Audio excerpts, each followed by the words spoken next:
Kunipa nafasi na mimi niweze kuchangia kidogo siku ya leo. Nina mambo mengi lakini kwa sababu ya muda nitajikita kwenye mambo mawili. Cha kwanza, Mheshimiwa Naibu Spika, nataka tujikumbushe kitu kimoja. Mfumo wa nchi yetu wa kiutawala ni mfumo wa decentralization. Kwa hiyo nataka waheshimiwa wabunge tukumbuke hiki kitu. Kwa nini kama taifa tulikuja na mfumo huo? Tulikuja na mfumo huo ili kurahisisha wananchi wa kawaida kupata shida, kutafuta solution za matatizo yao.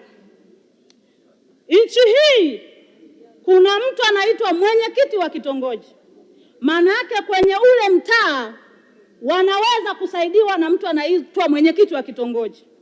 Tumetoka hapo, tumemuita mtendaji wa mtaa, ndo mlinzi wa amani na matatizo yote ya mtaa ule. Ndio maana mke na mume wakipigana wanaenda kwa mtendaji. Ukienda mbele zaidi, tuna mtu anaitwa mtendaji wa kata. Wananchi tukakubaliana nao walete mtu wao anayeitwa diwani. Lakini kwenye level hiyo ya kata tuna afisa mifugo, afisa kilimo, afisa maendeleo ya jamii, afisa vyote, wizara zote zipo. Tumetoka hapo tukaenda level ya halmashauri za miji na halmashauri za wilaya.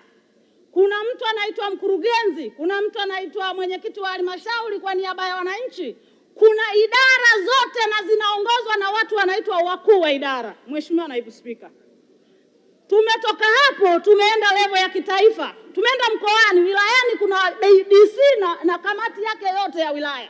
Tumeenda mkoani, kuna mtu anaitwa mkuu wa mkoa na wataalamu wake pale mkoani. Tumetoka hapo tumeenda level ya kitaifa ambapo tuna mawaziri, tuna manaibu waziri, tuna waziri mkuu, kuna wakuu wa vitengo, wakuu wa idara na wengine wote.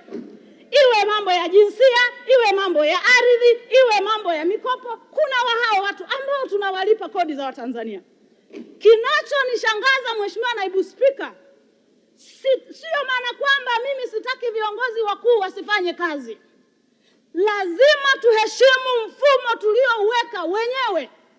Leo hii waziri mkuu kutoka kujadili mambo magumu ya nchi, kujadili mikataba mikubwa ya kiuwekezaji, kushuka kijijini kwenda kusikiliza mtu aliyeachika na mume wake. Tuwe serious Naibu Spika. Maana yake tunataka waziri mkuu aache ratiba zake za kiwaziri mkuu. Jamani, waziri mkuu ni mtu namba 3 kwenye nchi. Namba 3.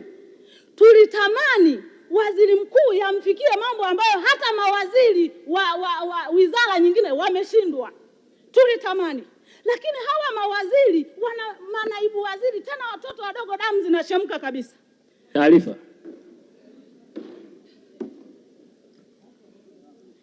Mheshimiwa Spika, Mheshimiwa Chaguruzu, Mheshimiwa Sigrada, una taarifa kutoka Mheshimiwa Naibu Waziri, Ofisa Waziri Mkuu TAMISEMI.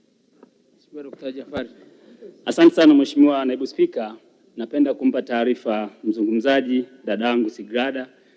Mheshimiwa Naibu Spika, Mheshimiwa Waziri Mkuu anajenga mahusiano na Watanzania, anajenga mahusiano na wapiga kura wote wa nchi hii. Kwa hiyo nampa taarifa mzungumzaji kwamba Mheshimiwa Waziri Mkuu anachokifanya ni lazima aende akasikilize, na anafundisha Mheshimiwa Waziri Mkuu katika ziara zake kwamba namna gani ya kuwasikiliza wananchi wa Tanzania. Na katika ziara zile tunakuwa na viongozi mbalimbali, tunakuwa na wakurugenzi wa halmashauri, nao wanapata somo namna gani ya kuwasikiliza Watanzania na kuliweka taifa pamoja. Kwa hiyo yeye analoliona ni dogo, mzungumzaji kule kwa wananchi ni kubwa. Liwe la changamoto ya $100,000 labda malipo ya mafundi, liwe changamoto kama ni na yale makubwa ya kisekta tunakuweko kule, manaibu waziri wizara mbalimbali, mawaziri mbalimbali ambao tunachukua yale makubwa ya kisekta. Kwa hiyo nampa taarifa mzungumzaji kwamba ziara ambazo Mheshimiwa Waziri Mkuu amezianzisha na anaendelea kuzifanya zinaleta matumaini makubwa na zinaongeza mahusiano kati ya wananchi na serikali yao. Mheshimiwa Naibu Spika, naomba kuwasilisha. Asante Mheshimiwa Sigrada, taarifa hiyo unaipokea? Inanisikitisha sana kaka yangu, Mungu amembariki, pia ni handsome Mheshimiwa Naibu Spika. Hajaelewa hoja yangu. Hoja yangu Mheshimiwa Naibu Spika. Mheshimiwa siipokei. Lakini pia tumuonee huruma waziri mkuu. Huyu waziri mkuu mnayesema anatengeneza mahusiano, nchi nzima atatengeneza mahusiano mangapi? Huyu waziri mkuu ambaye mnasema anaenda kuongea na wakurugenzi, rais aliteua mkurugenzi ambaye hajitambui mpaka asubiri waziri aje muelimishe. Mbona tunapigia makofi vitu ambavyo logically vinagoma waheshimiwa? Taarifa mwisho. Naendelea. Taarifa Mheshimiwa Mwenyekiti. Mheshimiwa Sigrada, taarifa kutoka Mheshimiwa Dr. Chaya. Taarifa ya mwisho Mheshimiwa. Mheshimiwa Naibu Spika, kwanza nimshukuru sana Mheshimiwa Sigrida kwa michango yake, lakini naomba tu nimpe taarifa kwamba moja ya kazi ya waziri mkuu ni kuisimamia serikali, na katika jukumu la kuisimamia serikali mojawapo ni kufuatilia lakini na kutathmini. Kwa kile anachokifanya Mheshimiwa Waziri Mkuu ni sehemu ya majukumu yake, lakini anafanya vile kwa ajili ya vile kutufundisha sisi wengine kwamba hivi ndivyo ambavyo tunatakiwa kuisimamia serikali. Kwa hiyo naomba nimpe taarifa Mheshimiwa Sigrida kwamba kile anachokifanya waziri mkuu kipo ndani ya scope ya majukumu yake, na anafanya hivi kwa lengo la kuhakikisha kwamba hata wale wa chini sasa wajua wanatakiwa kuwajibika katika kusimamia serikali. Nashukuru Mheshimiwa.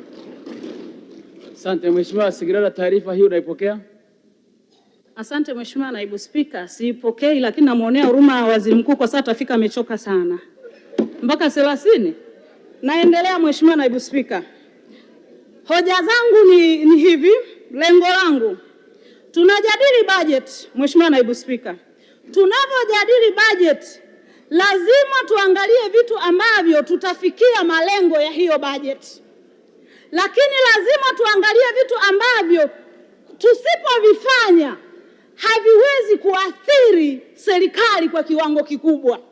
Mfano nimewekea ndo huo. Kuna vitu ambavyo tukiviacha havina madhara direct ya moja kwa moja kwa wananchi, kwa sababu wangeweza kusaidiwa hata kwenye level zao, ndo maana yangu. Lakini Mheshimiwa Naibu Spika, kuna deni la taifa.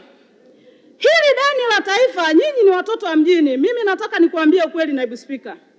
Deni la taifa ni trilioni 114. Makusanyo hapa mmetuambia ya ndani ni trilioni 43, jumla na haya ya misaada na nini ni trilioni 60 na.